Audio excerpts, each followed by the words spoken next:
is such an interesting topic, probably never discussed before, because this is so unique. It's such a unique situation, this pandemic, and this panel is so distinguished because they are actually handling tourism, and I'm sure you would have a very perplexing moments that look actually what do customers want? Is it like more restrictions or less restrictions, or they want restrictions, as I heard in the morning one of the speakers saying they want restrictions for your staff but not for themselves. So I want you to start this panel with your perspective on this, that what do customers want, and some interesting anecdotes about your actual experiences, that how do you handle if there are conflicting demands. May I start with you first? Thank you, Sujit. So I can at least give you my experience of what happened in our chain and what happened in our segment, because amongst all the various segments that operate in India, I think the ones that seemingly did well is the leisure experiential segment. And we noticed a few things. Not all our properties did very well. We have about 40 odd properties in the country, but I would say 2/3 of them did well, 1/3 did not do well. And those who did well we saw a distinct shift, because earlier we were primarily inbound focused, like almost a lot of the industry. We had some domestic business and some domestic locations, and because of the pandemic, when travel was restricted, obviously the natural thing was drivable holidays. The first big trend was always there even before COVID, became accelerated during COVID, of driving holidays. One big trend, why driving holidays? And we learned safety. People perceive, and naturally so, that in their own car they are safe. They may not be, because their family member may be sick, but that doesn't matter to them. It is all a matter of perception. The perception is, in my car I'm safe. I may not be safe in a train or a plane or a public vehicle. So the initial growth was fueled primarily for hotels and branded hotels only, as somebody mentioned in the morning, because the perception is that they are safe, and because branded hotels will follow protocols and so on. And I think the industry did the same thing. I think Tamil did the same thing. I know a lot of travel companies who started promoting safe holidays, because without safety the family will not move. And once that was sorted, the next question was the move into own transport. So if you're watching the news nowadays, the biggest one-page ads are for new cars. And not new cars, new SUVs. Small SUVs, medium-sized SUVs, large SUVs. The trend in India has moved clearly to SUVs. Why? Because they want to travel now, next year, and year after next, etc. in their vehicles. The roads are already there. Mr. Gadkari is doing a fantastic job. Before that, Congress, before that, the earlier governments. So highways are available. Cities are within 4 to 6 hours driving distance. I have SUV. I will travel. So that's the big, in your properties, like what has been the experience? Like, do they like mask and sanitizer and? So definitely, now that I've traveled by a vehicle of my own to avoid crowds and find small boutique properties, I don't want large properties. As a traveler, then I certainly expect when I check into the hotel that there are protocols in place. Again, it is all about perception. So if the property is following protocols, again I perceive I'm safe. And of course the staff must wear, and I don't want my family to connect with other families who may have COVID. I have no idea. So the growth of homestays, growth of villas, the growth of villa-led hotels, all happened in that trend. Now people are used to having their own personal space. So personal car, personal space, A lot of hotels did away with banquet buffet kind of meals. You had to order. So the practices all changed, and those who offer those services have begun to deliver. Finally, people prefer nature, wildlife, greenery, because they are now want to be healthy, wellness. So all these things have happened in the last 1.5 to 2 years. Devendra? So, very interestingly, I think COVID for us was, contrary to what most of the rest of the hospitality industry might feel, but COVID for us was a game changer. And I say that because, prior to COVID, we were a small boutique player operating with some 35, 40, 50 homes. Today we are almost 225, 30 homes pan-India. And one of the reasons homes, really top-end vacation homes, villas, private vacation homes, etc. And primarily because of the singular secular trend towards a deep appreciation for the concept of privacy. Right? So what is happening is, as he correctly articulated, I don't want other families around. I would love to have my own group. And inherently, villas, homestays, and vacation homes are inherently meet that requirement of a customer of a private bubble. Right? So when I enter the house, that house is mine for that period of time, my family, okay, and we don't have to share the buffet space with anybody. We don't have to share the common living room or the common hall of the hotel with anybody. So inherently, homestays and vacation homes had a priority over, faced a priority or caught a priority over hotels. Having said that, a few interesting things happened. One, because of this whole digitization, we wired up all our homes.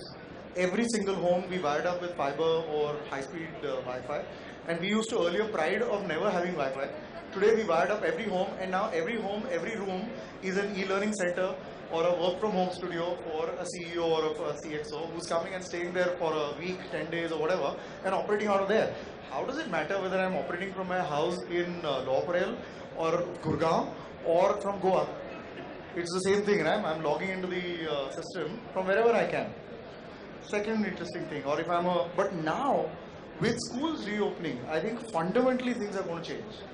This workation concept is going to start coming down, and people are going to crave back for the original way of holidaying. So we are seeing, ever since schools have opened, which is 2 weeks back, suddenly shift of demand from weekdays, which earlier used to happen, and a sudden spike towards a Saturday. Okay? So Saturdays is the most important thing. Fridays and Sundays, which are the shoulders, are the second. And weekdays are kind of going down.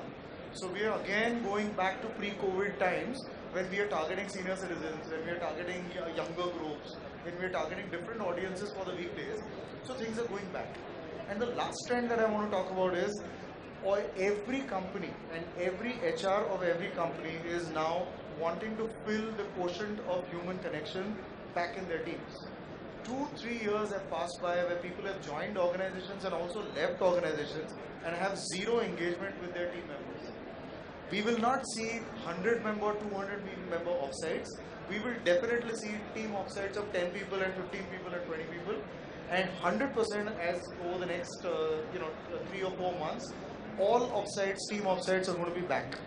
So the MICE travel need not necessarily bounce back with 200 people and 300 people MICE, but you will find smaller teams going out, and budgets will be unlocked for all of that, because a lot of the overdue team bonding that was supposed to happen has not happened. It's all going to happen. So very, very interesting use cases are going to be emerging out of the next few months. You actually did more business during pandemic than before. We are 5x of what we God. were and what we are today. And we continue to be in that same space. In fact, our aspiration is to grow 10x in the next 3 years, because now we have the momentum. See, what happened was nobody knew us, right? And nobody knew us. I mean, whatever marketing money that I threw was just not enough. This 10x business is very dangerous. Yeah. वो crypto market करता है 10x, वो गिरता है चढ़ता है गिरता है. Enlarge the cake. Crypto market. So there's the classic case of thread being converted into an opportunity. Yeah, well, there was an opportunity in adversity for us. Yeah. See what Tamarind, they are the big fan in the Yes, please. Louis D'Souza.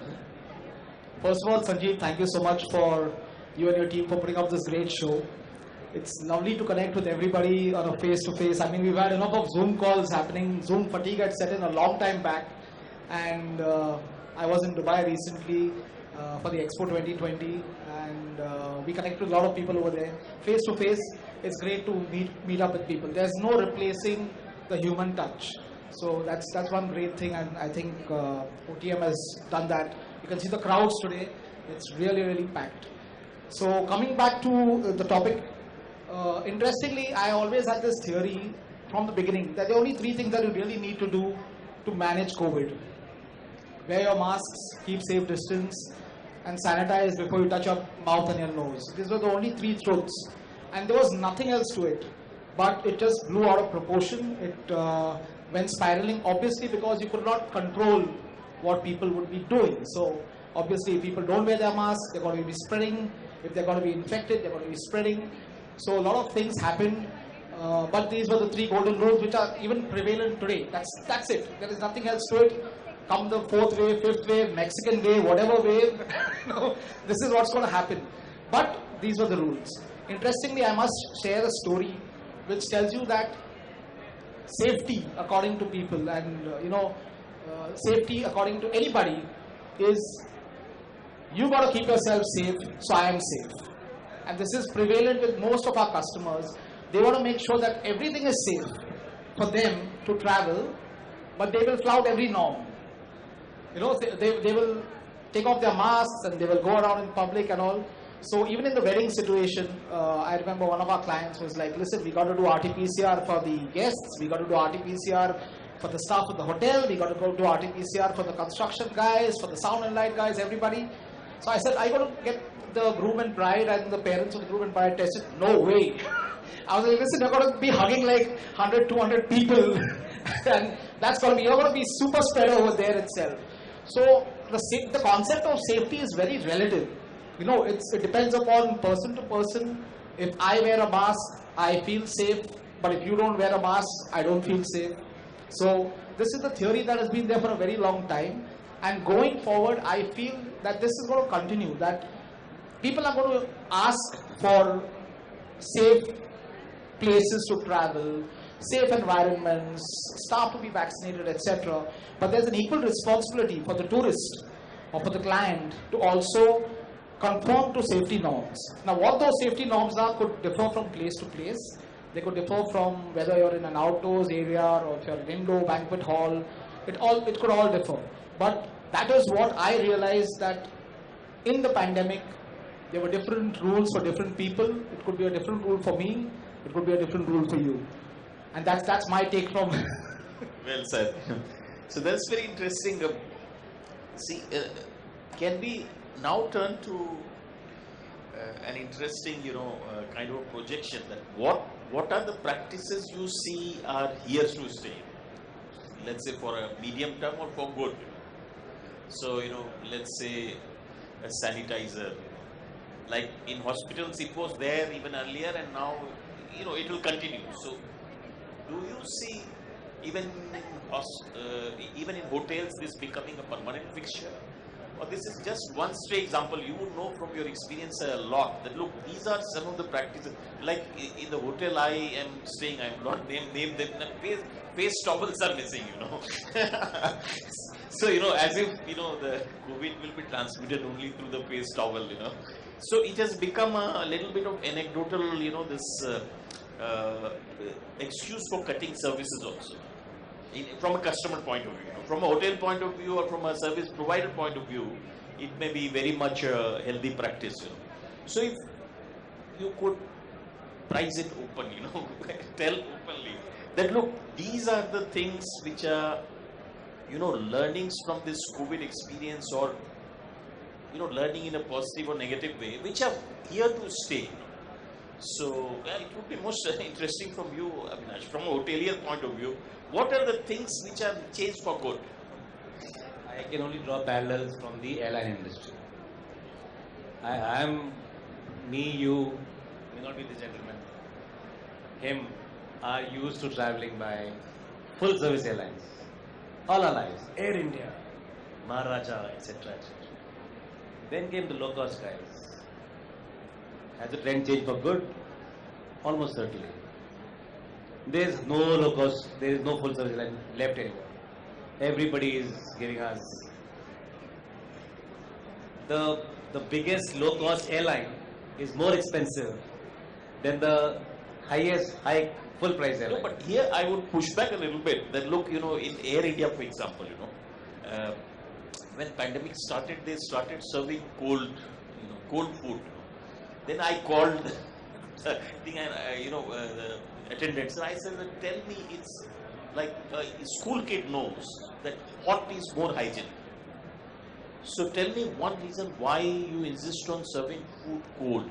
It is less hygienic. If you heat it, it becomes more hygienic. Can you give your feedback to your management and all? So finally, Air India and such full services airlines came back to food service. Now they are serving, good food, I would say. I'm saying something else. I'm saying that the market is dominated by low cost airlines. Today. There You is a mean structural wherever you shift. can cut, you would cut. No, there's a Simple. structural shift in the Indian aviation industry from full service to low cost. Okay. Your question is it going to happen in hotels or not? You're asking the same question, more or less. So, the hotel industry today is in a bit of a bad spot. Last 2 years, no business or low business. In case you had business, it was a low price business because everybody was selling at half price. There are pockets like ours that are selling at high price, but there are pockets. The vast majority is selling at 5 years ago pricing, 10 years ago pricing. You have to cut corners, you cut costs. How will you survive? The first thing is to survive. So everybody has to find ways and means to manage this transition, which I think they are doing. If a service was charging 10,000 rupees pre-COVID and during COVID is charging 4.5, you can't expect them to serve everything to you. Same parallel as the airline business, wherein the ticket from Delhi to Bombay has not changed in the last 10 years. What do you expect? Well said. You will have to cut somewhere. So the hotel industry will it change in the next few years? Yes. 2 years of losses are not easy to absorb. Takes time for business to rise. Takes time for you to build those reserves. So cost control is your first thing. Cash flow is first, cost control is second, profitability comes last. So everybody is going to aim to get profits, not from they try to enhance business, but the business is not going to grow dramatically. It takes a year or two to bring it back. WTO says the same thing. PATA says the same thing. It will take 2 years to bring it back to original levels. So 2 years is going to be a trend that will survive. If the market changes, if the consumer is willing to pay, for example, in our segment, the consumer is willing to pay a premium. We give full service. Makes sense, so days of thrift, so you get what you pay for. Very well put, so understandable.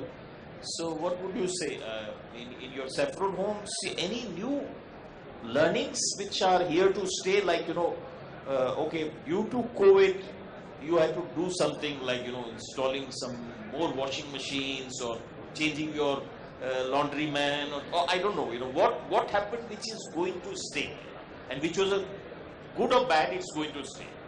Yeah, so we did pretty much everything that any other hotelier would do, which is to embrace the change of, providing a safe, sanitized environment to our customers, and we continue to do that, right? And I don't think there is any difference between how a 5-star or a 7-star does, its process of sanitization versus how we do it. Okay. For example, laundry, like you would manage or you'll outsource No, to we the still outsource. same sources where hoteliers do. We haven't over-engineered this. Right? Okay. Right? There's no need to over-engineer it. We don't wish to over-engineer it. For example, if you go to, I will not name it, but you get everything wrapped in plastic. I think it's just simply a criminal waste, and criminal waste of plastic and over-engineering of a solution. Right? He correctly mentioned it's all about masks. It's all about maintaining a distance. It's all about basics. And as long as you practice your basics, as long as your staff is double vaccinated, as long as you follow certain protocols that need to be followed, you're good to go. Right? So let's not over-engineer. Please understand that this is no longer a pandemic. we are already entering a stage where it's now an epidemic, right? So we have to learn to live with this virus for the next 3-4 years. We will continue to get our boosters, we will continue to get all of that. So I think that's here to stay, right? So we can't let our guard drop under any circumstances, but there is no need to panic, there is no need to over-engineer solutions, and it's time to actually lower our guard in some way, insofar as the excessive plastics and all that nonsense that we were doing for so many months. I think all that needs to be stopped. But the beautiful learnings of this for us, and I think why I believe that it's a blessing in disguise for a company like me, is because for the first time after 15 years, all the HNIs of India suddenly realized the need to own a vacation home. Okay, so everybody has gone out to a Goa, and everybody has gone out to an Alibag, and everybody has gone out to a Lonavala and started building assets and building bungalows. And the reason I'm very happy is because eventually all those bungalows will come to me for me to manage and monetize. So I'm supremely happy about that fact, right? One small village of Asagaon in Goa today has more than 750 villas being constructed as we speak. Okay, all that stock is going to come out. So imagine pan India how many villas are being constructed. So this industry is here to stay, right? We are going to be mainstream very soon. That's the You sell through Airbnb or no? absolutely. You Good sell for the country. Hand over some supply to him, he will sell it. Of course, no problem. You are on Airbnb. Like you sell through Airbnb also? Yeah, so a small part of our business comes through Airbnb. Small part comes through Make My Trip. Small part comes through Booking.com. We work with all the channel partners. We work with all of them. Travel agents contribute some part to our business. So we work with everybody. We are an operator. So for an operator, we work with everybody. So, Lou, you said about the masking and let's say vaccination also. There are different opinions all over the world, and now there is a credible opinion that look, this is useless, mask is useless, or vaccine is useless. We call them anti-vaxxer or whatever we may call it, but they are also quite respectable lot. In Mumbai, there have been court cases that look, you can't discriminate between vaccinated and unvaccinated. So, do you face any challenge from that perspective? That look, or from any of you face challenge from that perspective? That somebody says that look, I will not mask because I believe this doesn't help, and the other fellow is, or somebody is very particular that look, because he is not masking or she is not masking, I am exposed or something like that. Conflicting demands. Does it work this way or no? In India, it's quite like people fall for rules very easily, and even when they don't wear properly, like I sometimes tie my pegs, वो mask चीन से है, चिन के नीचे ही आता है तो चीन से है mask. Yeah, so I think as far as these protocols go of masking, sanitization, we used to do fumigation earlier in the rooms. 24 hours के लिए room खाली रखो, उसको fumigate करो, फिर guest को अंदर आने दो. So we should do all these kind of things, and these are all, I believe, are gimmicks, which basically you create a false perception of safety. Again, I come back to the same thing, that those rules are the 3 golden rules that we need to stick, the golden rules. And even that today, when we see the vaccination, or maybe not the vaccination so much, because there are anti-vaxxers who prefer not to take the vaccine, and they are entitled to their opinion, I respect that. But we see that there is definitely a drop in the numbers, and till such time that there is no escalation, we do not really, I feel that we should not be putting these regulations in place for everybody. I mean, you walk into a hotel without a mask, but you're expecting the receptionist to have a mask. Wrong. I mean, it's very biased. So if you are following a certain protocol, everybody should follow the same protocol, and that's how it should be. And we have come, hopefully, I'm keeping my fingers, toes and everything else crossed, that we have come to the end of at least this wave of the pandemic. I'm not discounting the fact that going forward there will be other waves that will come. I'm sure they will.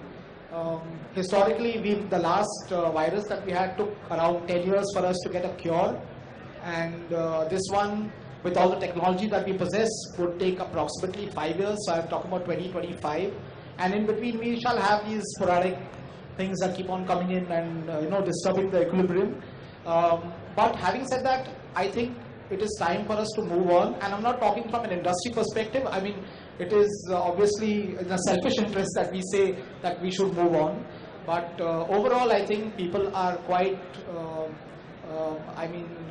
acceptable to the fact that we've come to the end of the pandemic. And now, like you rightly said, it is more of a local thing that's happening, and we just need to live with it, go ahead, go on with our lives.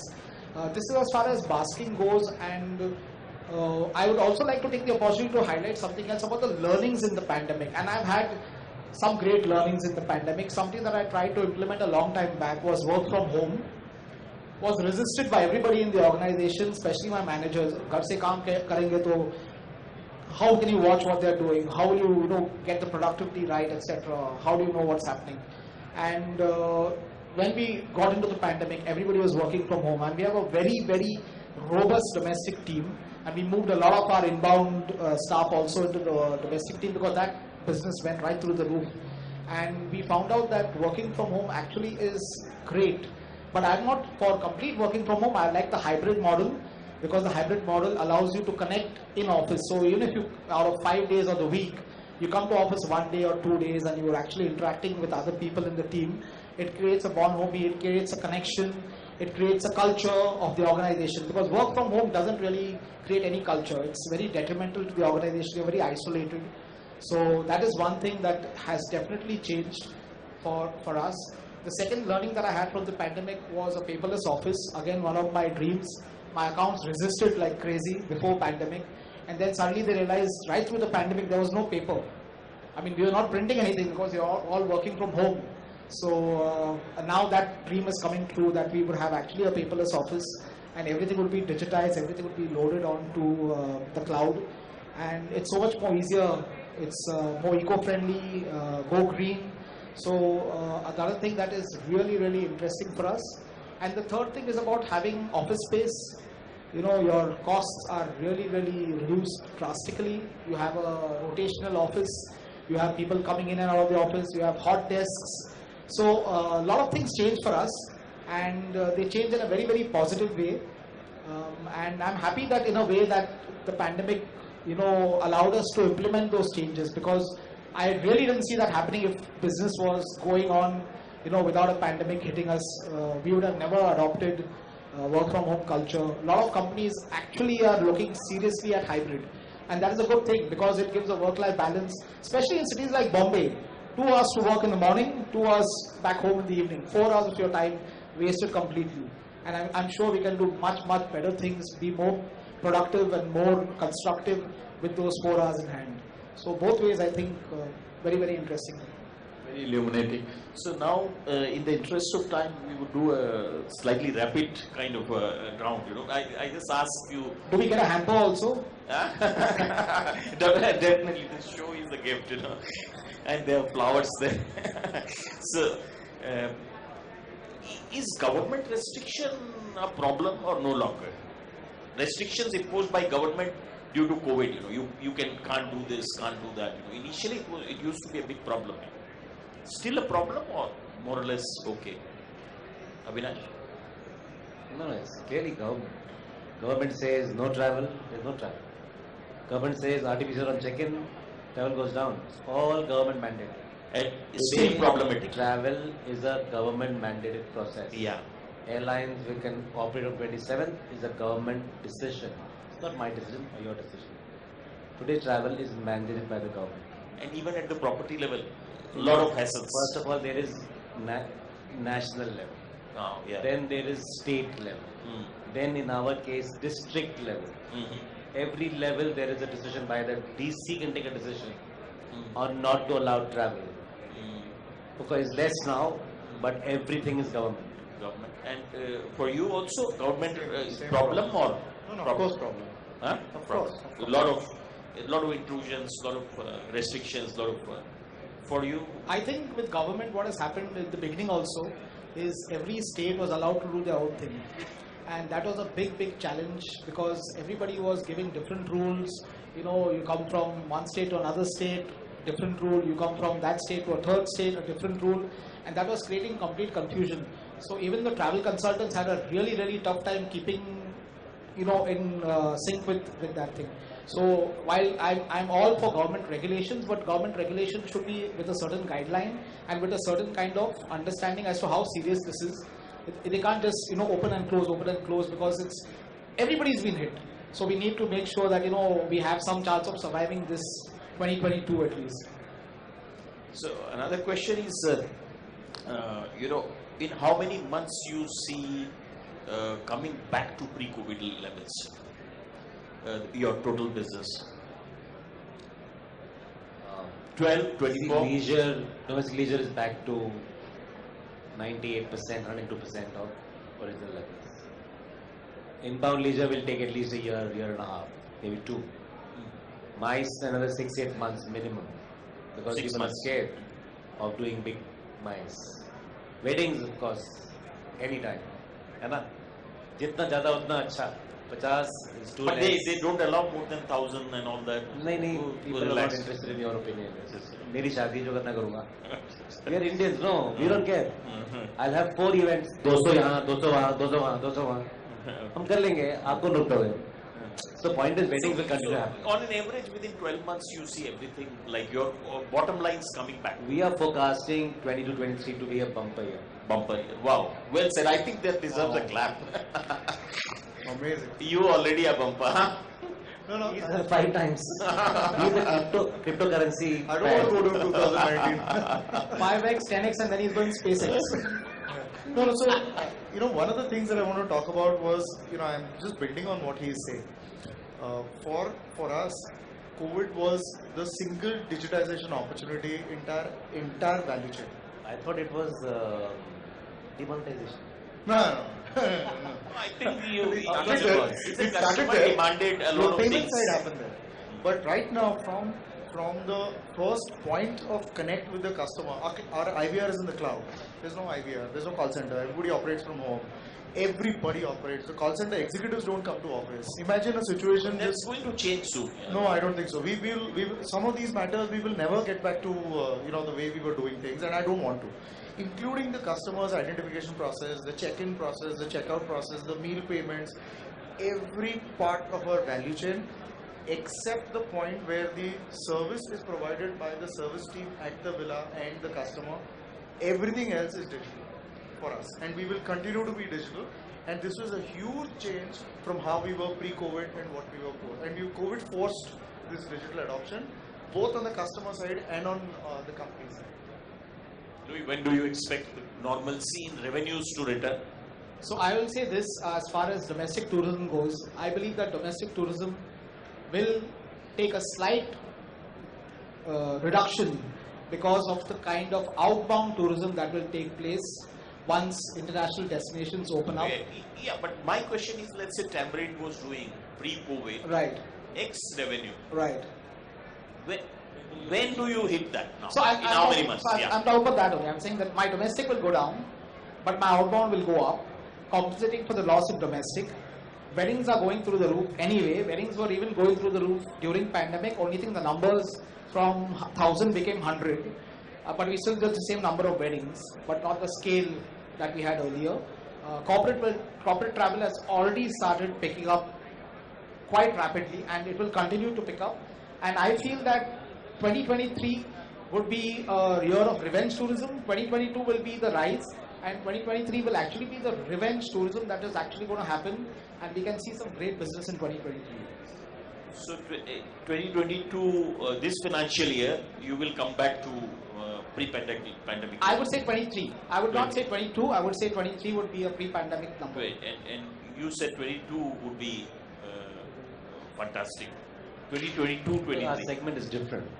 2022, 23 This financial segment year, will right? fall down a bit. This April to next March. You are asking next to commit time. something which then goes back to the board of directors, and then I know I've Okay, all right. A forward-looking statement. I Okay. think the common assessment is 2 years.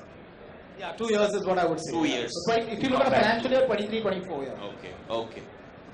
So very illuminating discussion. I'm sure, ladies and gentlemen, all of you here and those who are logged into your devices from all over the world I think it has been a great session and a lot of learning.